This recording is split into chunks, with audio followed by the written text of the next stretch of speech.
ที่บ้านนอนอย่างเดียวใช่ไหมหรือว่าเคยไปเที่ยวบ้าง เทอมหนึ่งวันเรียน เรียนพิเศษเหรอครับ ใช่ครับ You didn't go traveling? No? yes Where did you go?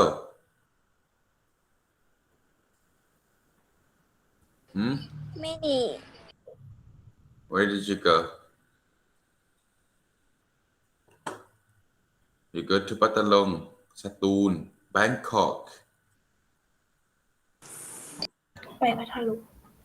Oh พัทลุง พัทลุงสตูลเนาะ Alright, that's very good. Today we are going to study adverb. Okay, it's on unit 21. Unit 21. Okay, so everyone please open your book to page 141. 141 adverb เนอะ adverb แต่วันนี้เราจะมาดูนะครับadverb ที่มันเป็น adverbs of frequency นะ adverb of frequency adverb ตรงนี้นักเรียนดูนะ adverbs คำนี้นักเรียนเห็นสกรีนหน้าจอไหมเห็นใช่ไหมครับโอเค good นักเรียนดูตรงนี้ adverb of frequency adverb ตรงนี้เป็นคำกริยาวิเศษเนาะพอใส่คำว่า frequency ตรงนี้หมายถึงความอะไรเอ่ยความถี่กริยาวิเศษของความถี่หมายถึงอะไรหมายถึงคำกริยาวิเศษที่บ่งบอกว่าเรานั้น you do thing how often นะเราทำสิ่งนั้นบ่อยแค่ไหนนะเราทำสิ่งนั้นบ่อยแค่ไหนมาดูกฎของมันว่าต้องมีอะไรและตำแหน่งของมันนั้นต้องอยู่ที่ไหนโอเค rule number one follow the example and complete the rule with the connect words between after and before นะ between after and before ตำแหน่งของมันเนี่ยมันจะอยู่ระหว่างโอเค between after อยู่หลังจาก and before อยู่หลังจากนะ between after and before one before a main verb นะ before main verb อยู่ก่อนอะไรเอ่ย main verb คือ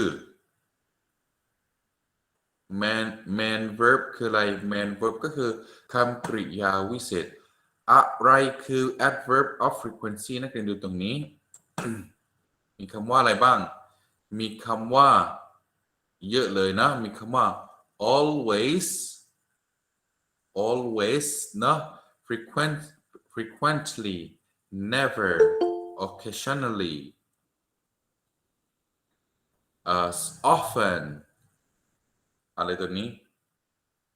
rarely นะ seldom sometimes usually คำพวกนี้แหละมันเรียกว่า adverb of frequency นะ adverb of frequency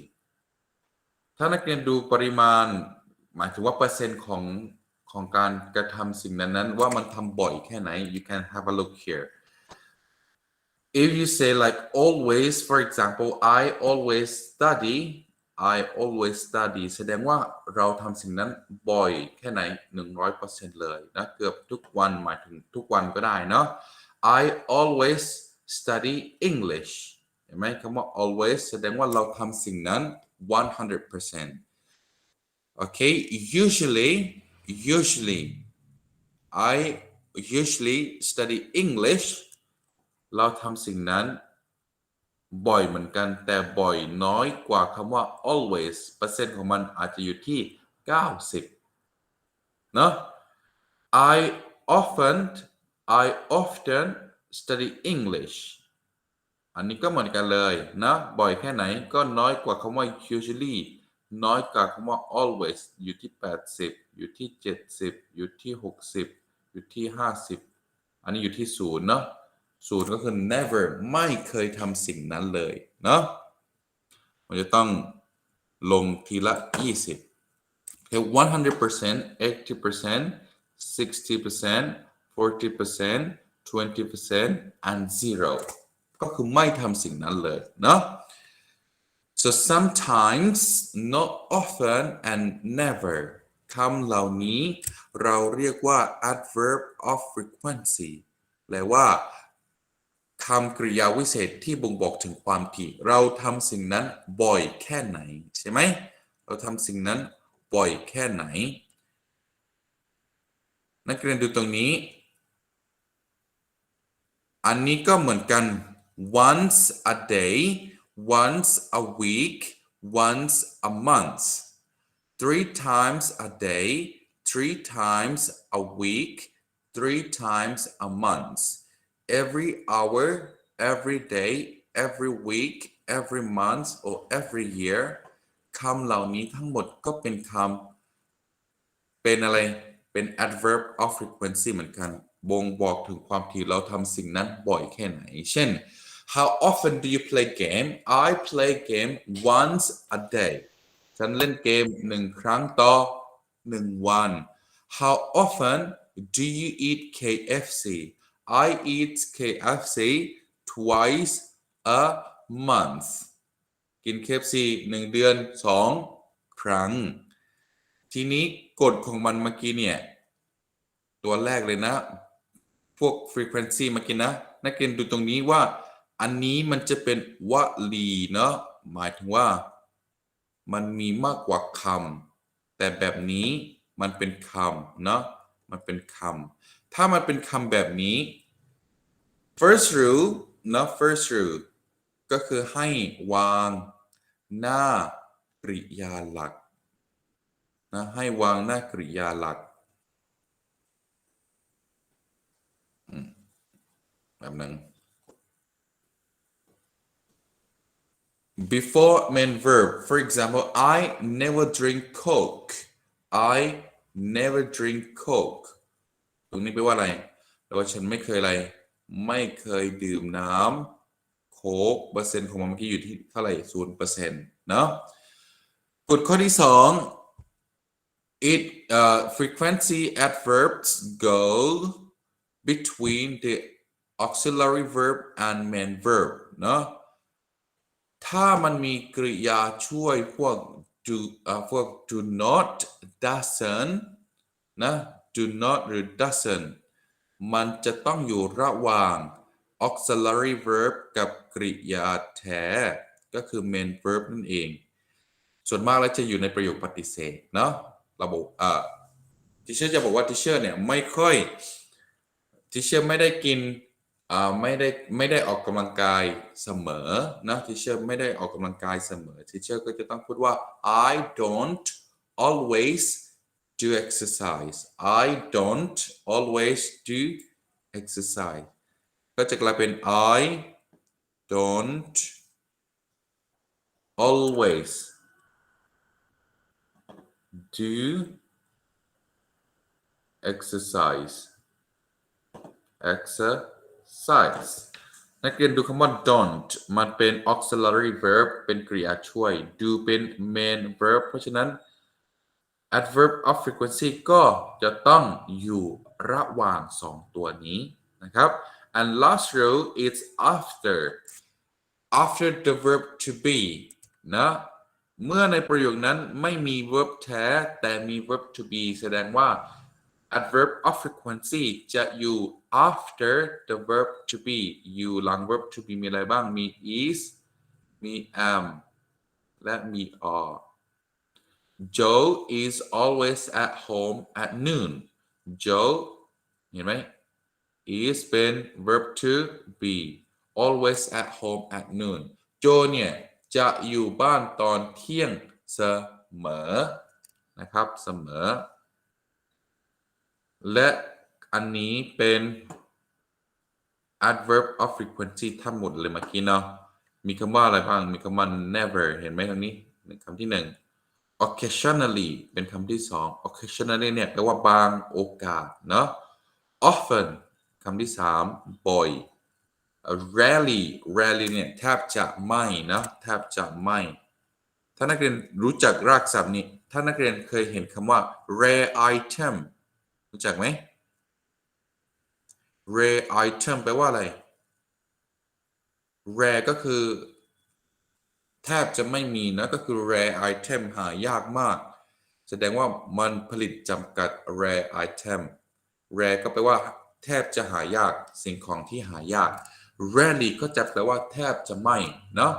seldom ก็เหมือนกันแทบจะไม่ได้ทำสิ่งนั้นเลย sometimes ก็คือบางครั้งแล้วก็ usually ก็คือมักจะ always ก็เสมอดูตรงนี้อย่างที่เชื่อบอกเมื่อกี้มันมีเปอร์เซ็นต์ของมันเนาะ write the adverb in the correct place always ทำสิ่งนั้นเสมอ usually นะก็จะลดเปอร์เซ็นต์เรื่อยๆ frequently often sometimes occasionally seldom and rarely ก็คือเหมือนกับคำว่าอะไรคล้ายๆกับคำว่า never แต่ rarely เนี่ยพอทำบ้างเนาะพอทำบ้าง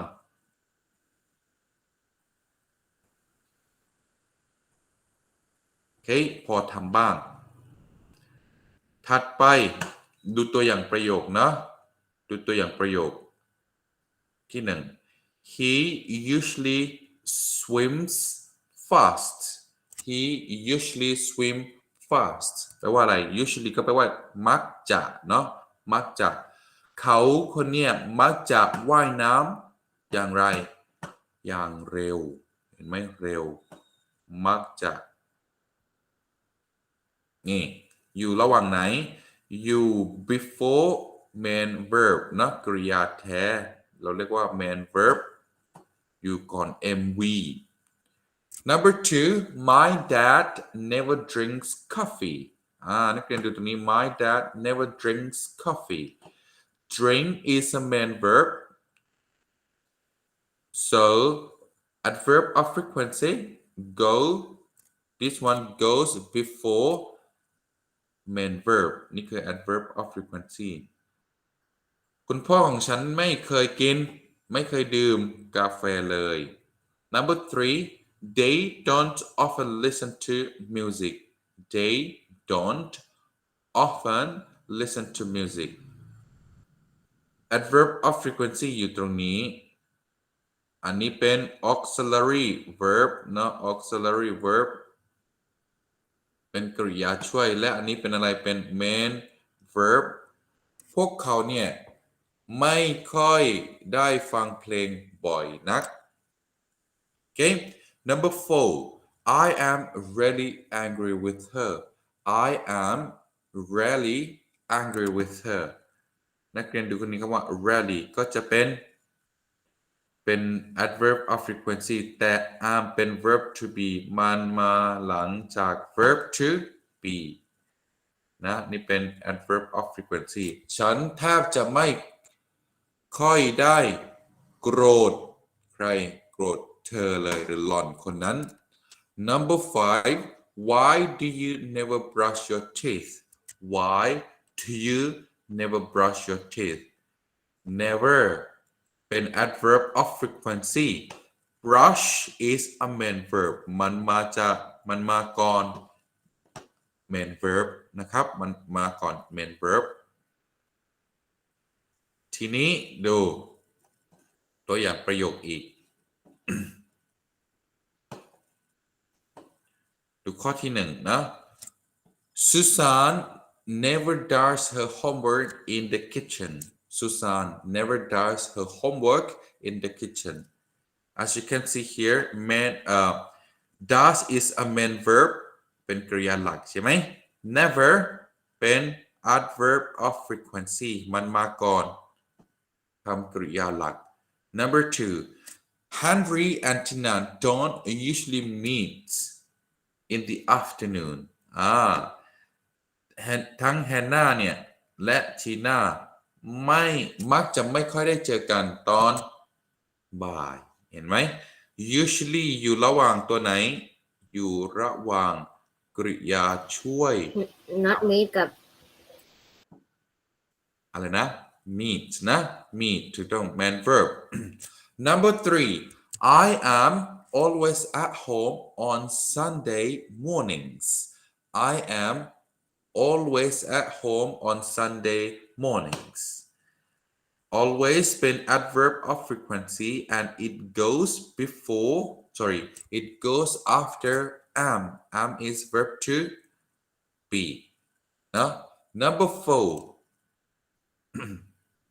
we seldom go out at night from Monday to Friday พวกเราเนี่ยไม่ค่อยจะออกไปข้างนอกในเวลากลางคืนนะวันไหนถึงวันไหน Monday to Friday so seldom is adverb of frequency it goes before main verb go ก็เป็น main verb นะอยู่ก่อนอะไร main verb number 5 do you sometimes eat pizza อันนี้เป็นประโยคคำถามคุณบางครั้งเนี่ยคุณกินพิซซ่าไหมนะ sometimes is a adverb of frequency and eat เป็น main verb okay number 6 English weather isn't often sunny นะภูมิอากาศหรือสภาพอากาศในประเทศอังกฤษเนี่ยจะไม่ค่อยมีแดดมากเท่าไหร่คำว่า often is adverb of frequency มันมาก่อน verb to be โอเคทีนี้ที่เชื่ออยากให้เรา I would like you to practice speaking I am going to come with the questions แล้วก็ให้นักเรียนเนี่ย practice speaking by using those adverb of frequency okay I'm going to ask you a question for example how often do you play game ถ้าประโยคแบบนี้นักเรียนจะตอบยังไง how often do you play game ตอบยังไงเอ่ยนัดตอบยังไงเป็นอย่างนี้นัด how often do you play game เล่นเกมบ่อยแค่ไหนHow often do you play game วิธีการตอบแล้วก็สามารถตอบอะไร I often play game I always play game Can you answer this question Nat How often do you play game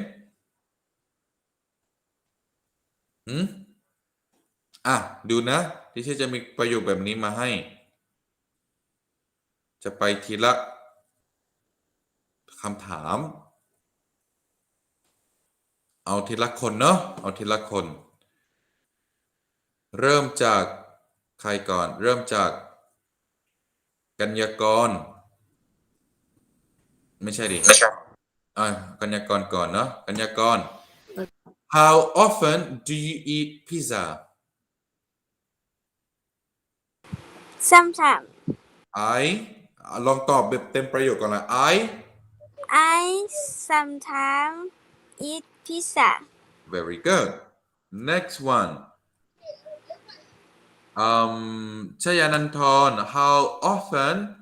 do you go to the beach ชยานันทร Where are you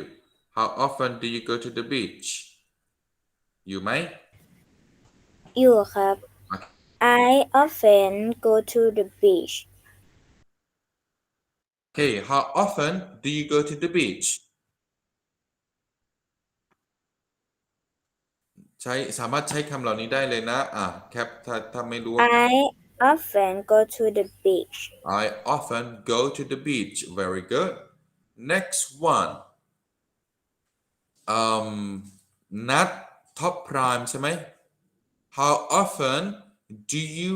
ride a horse? never I I never You never ride a horse, right? Next เมธาวดีอยู่ไหมเมธาวดี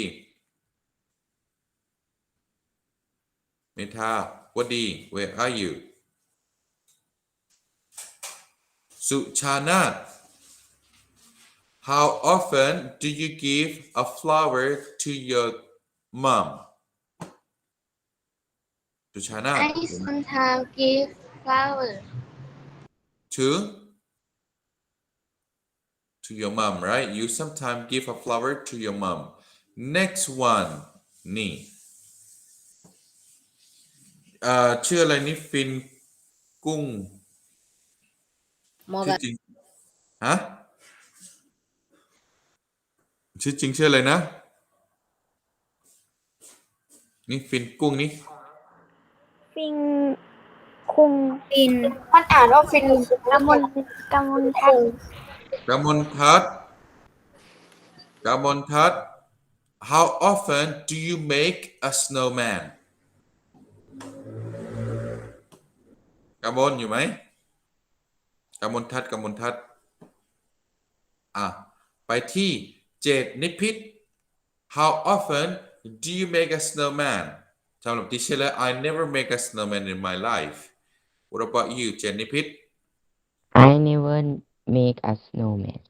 You never make a snowman as well. Next one.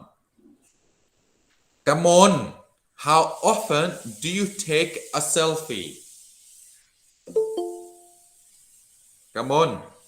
how often do you take a selfie? Kamon อยู่ไหม Kamon? Boy you ไปที่ชื่ออะไรนี่ Light Beam Sky TV ใครเอ่ย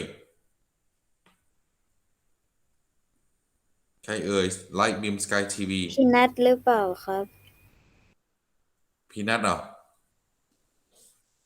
อยู่ไหมไม่อยู่เมธาวดี Where are you Are you here ปานิสรา How often do you take a selfie ปานิสรา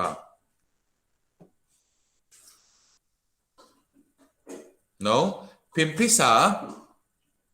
How often do you take a selfie อยู่ไหมสิริธร How often do you take a selfie ถ่ายรูปเซลฟี่ sometimes take a selfie I sometimes take a selfie นี่คือสิริธรเนาะ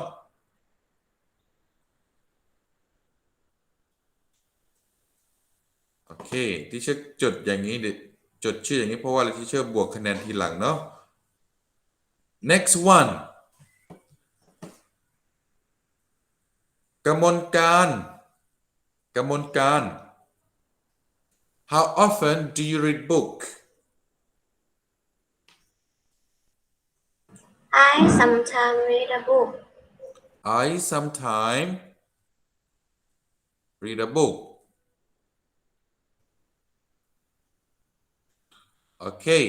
next do Sita How often do you go to the zoo อยู่ไหมดูสิตา How often do you go to the zoo อยู่ไหม No next one ชื่ออะไรนะธัญชนก How often do you go to the zoo อยู่ไหมไม่อยู่ Next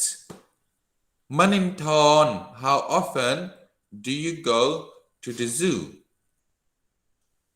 How often do you go to the zoo ไม่อยู่ Next สินัชนา How often do you go to the zoo ไปสวนสัตว์ไปเที่ยวสวนสัตว์บ่อยแค่ไหน ไม่มีเนาะสุชานา เจออยู่ที่เจอ ศรีนัชนา How often do you go to the zoo I sometimes go to the zoo You sometimes go to the zoo เนาะ You sometimes ศรีนัทแล้วก็อย่างไรนะชื่อชอศรีนัท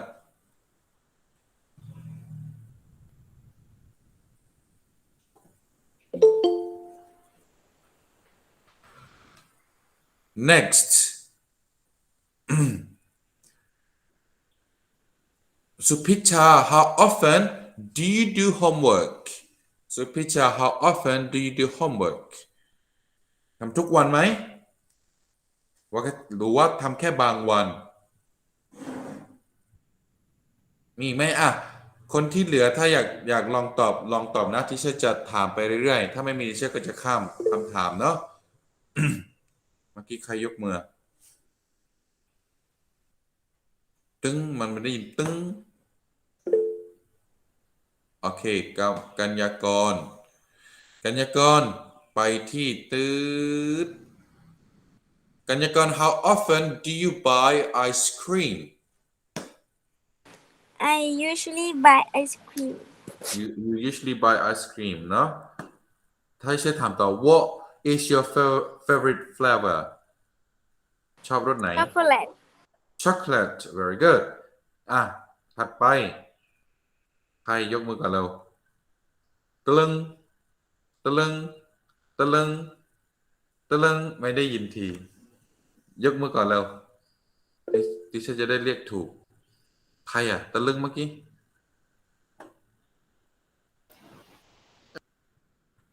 ทำไมมันไม่เห็นคนยกมือตะลึงกัญญากรแป๊บนึงกัญญากรให้เพื่อนก่อนอีกรอบหนึ่งเดียวชนัญญาธรHow often do you drive a car ชยานันทรหรือเปล่าที่เจอชยานันทรโอเคชยานันทรใช่ไหมใช่ครับ How often do you drive a car I never drive a car Great Next ตะลึงมีไหมชยานันทรอีกรอบชยานันทรหยุดก่อนให้เพื่อนอีกรอบหนึ่งก่อนถ้าเพื่อนตอบปุ๊บชยานันทรค่อยตอบครั้งที่สองมีไหมตะลึงอยากได้ยินมีไหมกัญญากรไปที่ปุ๊บ this one กัญญากร how often do you have a party how often do you have a party I sometimes have a party มีปาร์ตี้ตลอดใช่ไหม sometimes บางครั้งเนาะถัดไปเร็วตะลึงกดให้ได้ยินตะลึงชยานันทร how often do you brush your teeth I always brush your teeth my teeth ชยานันทรบอกว่า I always brush my teeth นะต้องเปลี่ยนจาก your เป็น my เนาะ next ยกมือก่อนแล้วใครยังไม่เห็นทีกัญญากรสองคนนี้แหละสลับกันกัญญากร How often do you eat pineapple I sometimes eat pineapple because I don't like You don't like what you don't like pineapple so you eat pineapple sometime right Okay Next one ยกมือเร็วตะลึงมีไหมทีนี้ลองดู How often do you smile คนนั้นยิ้มบ่อยแค่ไหน I smile I always smile นะยิ้มอยู่ตลอดเวลาไม่ค่อยคบ Next มีไหมดูนะชยานันทร How often Do you play tennis I never play tennis You never play tennis Next อันนี้มีคนชอบเล่นไพ่เลยเนาะมีคนชอบเล่นไพ่what about this How often do you eat strawberry How often do you eat strawberry กินสตรอเบอรี่บ่อยแค่ไหนถ้าเราที่เชื่อแล้ว I rarely eat strawberry นักกินชอบกินไหมมันหายยากด้วยแหละเนาะโอเคใครชอบเล่นไพ่บ้าง How often do you play card How often do you play card บางคนชอบเล่นป๊อกเด้งใช่ไหมดิฉันเล่นไม่เป็นว่าป๊อกเด้งมันจะต้องแจก2 ใบใช่ไหมต้องให้ได้9 คะแนนถึงจะได้เยอะสุดดิฉันเล่นไม่เป็นเพื่อนสอน What about you ชอบเล่นไหมบางคนก็ชอบเล่นนะบางคนก็ไม่ชอบเล่น How often do you take a shower ใครอยากตอบคำถามนี้ตะลึงยกมือเร็ว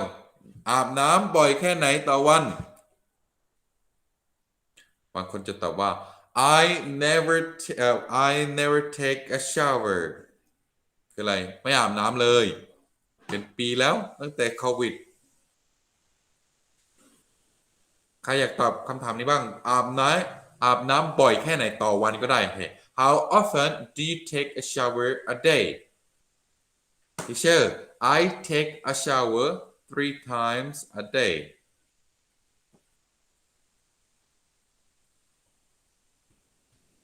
โอเคจบตรงนี้ก่อนทีนี้เดี๋ยวทีเชอร์จะส่งอันนี้ให้พวกเราเนาะอันนี้มันตรงกับหนังสือของเราเลยนักเรียนดูตรงนี้นะเมื่อกี้คำกริยาที่เป็นคำกริยา adverb of frequency คำกริยาอีกประเภทหนึ่งนั้นมันมาจากคำ adverb เนาะมันมาจากคำคุณศัพท์เมื่อไหร่ก็ตามแต่ที่นักเรียนเติมอะไรเอ่ยเมื่อไหร่ก็ตามแต่ที่นักเรียนเติม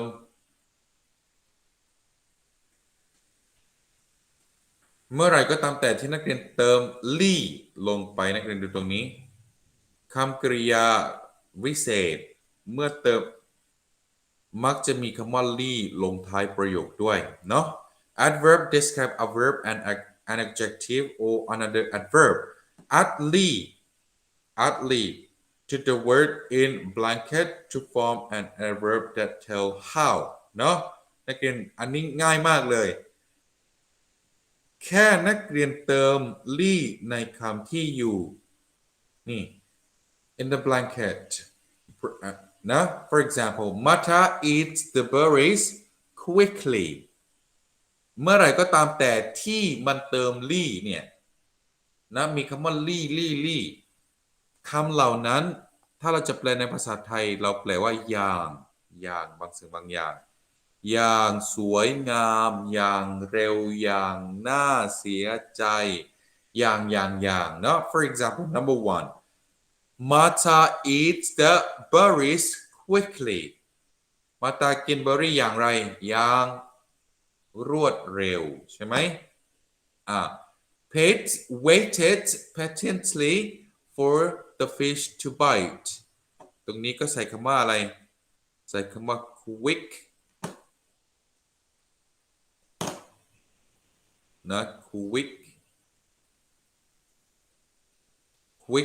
อย่างเร็ว patiently แปลว่าอะไรอย่างอดทนก็คือ pet เนี่ยเฝ้ารอปลาที่จะมากินเบ็ดอย่างอดทนใช่ไหมnumber 3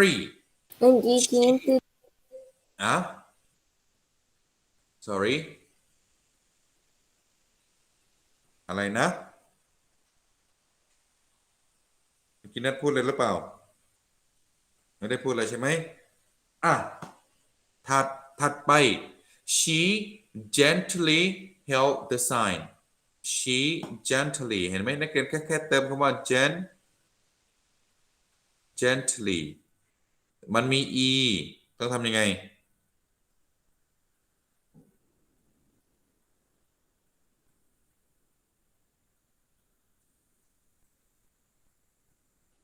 มันมี e ต้องทำยังไง gentle gently เนอะก็คือ gently แปลว่าอะไรอย่า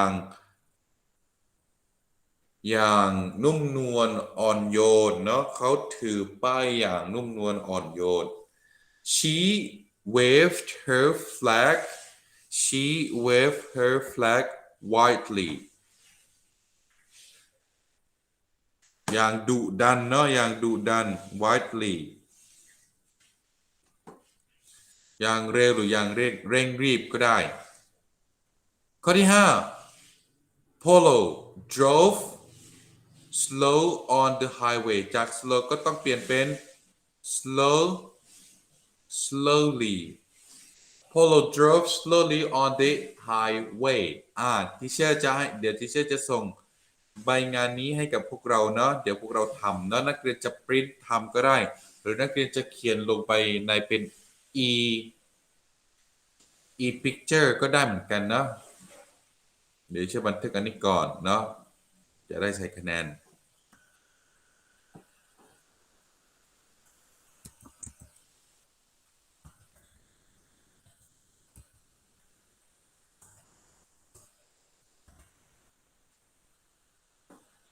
และเดี๋ยวดิฉันจะส่งอันนี้ไปให้กับพวกเรานะอันนี้ดิฉันจะไม่บันทึกเพราะว่าจะให้มีหน้าเปล่าๆแล้วก็ให้พวกเรานั้นเติมลี่อย่างเดียวนี้เติมลี่อย่างเดียวในกริยาที่มันอยู่ในวงเล็บเฉพาะข้อ5เราที่ใช่ถูกต้องมีเหมือนกันนะดิฉันจะส่งไฟล์นี้ไปปุ๊บทำเป็นการบ้านมีทั้งหมด25ข้อนี่คือคำตอบของมันเห็นไหมอยู่ข้างล่างนี่ไม่ให้ดูหรอกเดี๋ยวที่จะส่งอันนี้ไปให้เนาะเป็นแนวทางให้กับพวกเราโอเคนักเรียนมีคำถามอะไรไหม no นักเรียนยังไม่บางคนยังไม่ส่งการบ้านเยอะอยู่นะในเทอมที่1เนี่ยไปเคลียร์ด้วยทีเชอร์บีได้ส่งคะแนนให้พวกเรายัง